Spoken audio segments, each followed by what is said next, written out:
Достар, қараңыздар. Бүгін Мариямдарға пранк жасаймыз. Мысалы, біздің Муркада бұны 1 жыл, 2 жыл болып қалды. Уже төлетін бәрін әперіп қойғанбыз. Осы мысықты қазір бүгін сат жереміз деп пранк жасаймыз, достар. Сат жерсек Мариямдар жылайды еткені. Оны 2 жыл күтті. Мысықты 2 жылдың ішінде bir мысық сатылды. Бұны қазір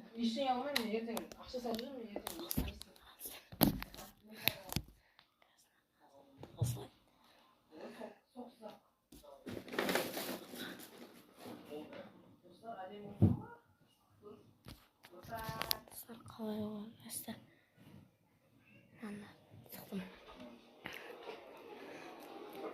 Мариям, білесіңдер ма? Я только мысық сатып жүрмедім. Қумандаршы қайдағы мысық сатып жүрген.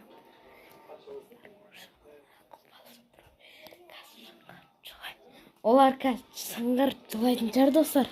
Айтып көрейік. Мариямдар, бұл мысықты біреуге берем, бірақтан да оны сатып алады деген. Оның ақшасын алдық $500 миллион. 500 мың теңгеге.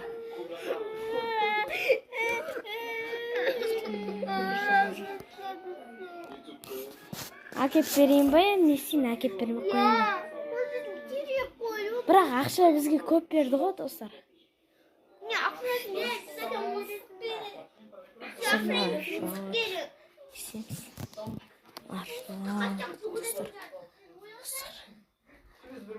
Оны сатжерін болды уже. Италияға әкіп кетті ғой. Оны біз жақсы көреміз ғой. Қумандар. Заты 500 мың теңге алдық. Ой, бізде ақша емес.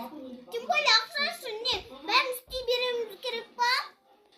Енді мысық қой әшін. Ол әшін мысық қой. 2 жыл күттіңдер ғой.